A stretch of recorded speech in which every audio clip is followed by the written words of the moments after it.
السلام علیکم ورحمۃ اللہ وبرکاتہ۔ اللہ رب العزت نے حضور صلی اللہ علیہ وسلم کی اولاد کو ہمارے لیے ذریعہ ہدایت بنایا ہے، اور وہ اولاد جو حضور صلی اللہ علیہ وسلم کی روش پر چلنے والی ہو، اور وہ چاہے پچھلے دور کے ہوں چاہے آنے والے دور کے، لیکن ان کے ایمانی واقعات جو پیچھے ان کے گزر گئے، حضرت امام حسن، امام حسین، ان کی اولاد رضی اللہ عنہم اجمعین، ان کے واقعات بھی ایسے ہیں کہ آدمی کو کے ایمان کو ان سے جلا ملتی ہے، اور ہم ان کے ایمان کی کیا گواہی دیں گے، بلکہ ہم تو ان کے ایمان سے حرارت لینے والے لوگ ہیں۔ ان کے واقعات اس قابل ہیں کہ ان کو پڑھا جائے، سنا جائے۔ ایسا ہی ایک واقعہ حضرت اسمعی رحمہ اللہ بیان فرماتے ہیں۔ وہ فرماتے ہیں انا اطوف البیت ذات لیلۃ اذ رأیت شابا متعلقا باستار الکعبہ،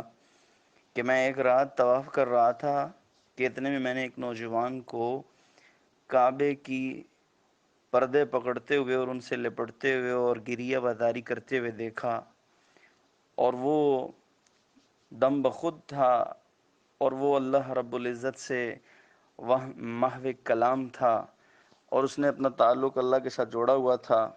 اور وہ فی البدی وہ شعار پڑھ رہا تھا اور اللہ سے اپنی مناجات منوا رہا تھا، پیش کر رہا تھا،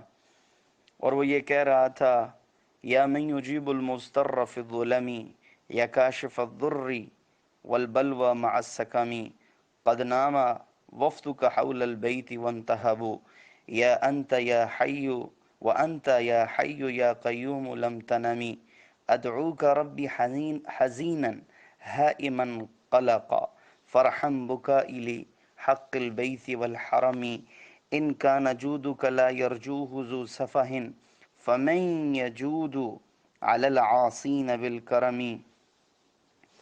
وہ کہہ رہے تھے اے وہ ذات یجیب المضطر فی الظلم، جو بے چین کی سنتا ہے اندھیروں کے اندر، یا کاشف الضر والبلوى مع السقم، اور وہ جو بے قرار،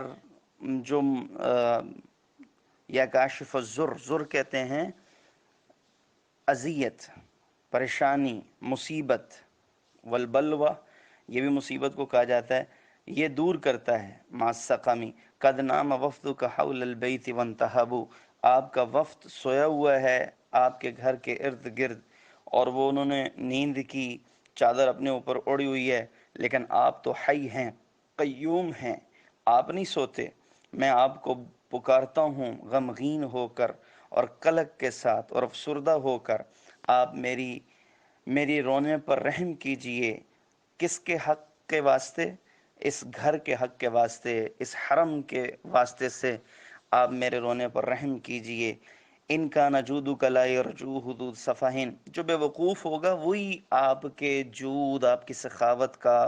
امیدوار نہیں ہوگا۔ اگر آپ سخاوت نہیں کریں گے گناہ گاروں پر اور اپنا کرم نہیں دکھائیں گے ان کے ساتھ، تو پھر کون ہے جو کرم کرے گا؟ تو کہتے ہیں کہ پھر اس کی رونے میں شدت پیدا ہو گئی، اور اس نے کہا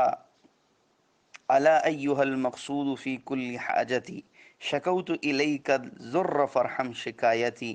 الا یا رجائی انت تکشف کربتی فکفر ذنوبی کلها واقضی حاجتی اتیت باعمال قبائح ردیۃ وما فی الورى عبد جناک جنایتی اتحرقنی یا غایۃ المنی فأین رجائی ثم این مخافتی۔ اس نے کہا اے وہ ذات جو میرا مقصود ہے ہر میری حاجت کے اندر، میں آپ سے شکایت کرتا ہوں اپنی بے مصیبت کی، آپ میری شکایت پر رحم فرمائیے،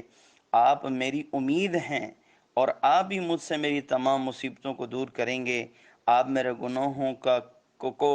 مٹا دیجئے، اور میرے وہ سارے کے سارے گناہ معاف کر دیجئے، اور میری تمام حاجات پوری کر دیجئے۔ میں آپ کے دربار میں کوئی اچھے اعمال لے کر نہیں آیا، میں آپ کے دربار میں بڑے گھٹیا اور برے اعمال لے کر آیا ہوں، اور اس پوری دھرتی کے اوپر مجھ سے کوئی بڑا جنایت کرنے والا گناہگار نہیں ہے۔ اتحرقنی یا غایت المنا، کیا آپ مجھے جلا دیں گے اے وہ ذات جس سے امیدیں باندھی جاتی ہیں؟ تو پھر میں کس سے امید رکھوں اپنی اپنے خوف کے اندر؟ پھر آپ کے سوا کون ہے جس سے امید کی جائے؟ یہ کہہ کر انہیں غش آئی اور وہ گر گئے۔ تو اسمعی کہتے ہیں فدنوت منہ فاذا هو زین العابدین علی بن الحسن، علی بن الحسن کہتے ہیں کہ جب میں اس کے قریب ہوا تو وہ زین العابدین علی بن حسن بن علی بن ابی طالب رضی اللہ عنہ تھے۔ تو میں نے ان سے جا کر کہا یا سیدی ما ھذا البکا والجزع، یہ کیسا رونا اور یہ کیسی بکا ہے اور یہ کیسا جزع فضع ہے، اور آپ تو اہل بیت میں سے ہیں، وما عدن الرسالتی، اور آپ تو اہل رسالت میں سے ہیں، یعنی حضور صلی اللہ علیہ وسلم کے گھرانے سے ہیں، آپ تو ان کے بنیاد ہیں، آپ تو ان کی نسل ہیں۔ الیس اللہ تعالی یقول، کہ اللہ رب العزت نے یہ نہیں کہا انما یرید اللہ لیذھب عنکم رجس اہل البیت ویطہرکم تطہیرا، کہ اہل بیت اللہ رب العزت تم سے رجس گندگی ناپاکی کو دور کر دے گا اور تمہیں بالکل پاک صاف کر دے گا۔ تو حضرت زین العابدین آگے فرمانے لگے فقال ہیہات ہیہات یا اسمعی، دور ہو جا اسمعی، ان اللہ خلق الجنت لمن اطاعہ، اللہ نے جنت ان لوگوں کے لیے پیدا کی ہے جو ان کی اطاعت کرنے والے ہیں، ولو کان عبدا حبشیا، چاہے وہ کوئی حبشی غلام ہی کیوں نہ ہو، وخلق النار لمن عصاہ، اور اللہ رب العزت نے جہنم پیدا کی ہے ان لوگوں کے لیے جو ان کی نافرمانی کرنے والے ہیں، ولو کان حرا قرشیا، چاہے وہ آزاد کوئی قریشی کیوں نہ ہو۔ الیس اللہ یقول، کہ اللہ نے قرآن پاک میں یہ نہیں کہا فَإِذَا نُفِخَ فِي الصُّورِ فَلَا أَنْسَابَ بَيْنَهُمْ، جب سور پھونکا جائے گا تو اس دن کوئی حسب نسب ان کا آپس میں نہیں چلے گا۔ فَمَنْ ثَقُلَتْ مَوَازِينُهُ فَأُولَئِكَ هُمُ الْمُفْلِحُونَ، جن کا پلڑا بھاری ہو گیا وہ کامیاب ہو گئے۔ وَمَنْ خَفَّتْ مَوَازِينُهُ فَأُولَئِكَ الَّذِينَ خَسِرُوا أَنفُسَهُمْ فِي جَهَنَّمَ خَالِدُونَ، اور جن کا پلڑا ہلکا ہو گیا وہ لوگ خسارے والے ہیں اور وہ ہمیشہ جہنم میں رہیں گے۔ تو وہ اللہ رب العزت نے جنت قریشیوں کے لیے نہیں بنائی، اللہ رب العزت نے جنت نیکوکاروں کے لیے بنائی ہے۔ اگر ہم اطاعت کریں گے تو جنت میں جائیں گے، اگر ہم چاہے قریشیوں نافرمانی کریں گے تو جہنم میں جائیں گے۔ اور یہ کہہ کر وہ ان کے اوپر بے ہوشی طاری ہو گئی۔ تو یہ تھے وہ لوگ جو اللہ رب العزت کی رحمت کے اصل امیدوار تھے۔ آج ہم ہیں، ہمارے کیا حالات ہیں، کیسی ہم زندگی غفلت والی گزار رہے ہیں۔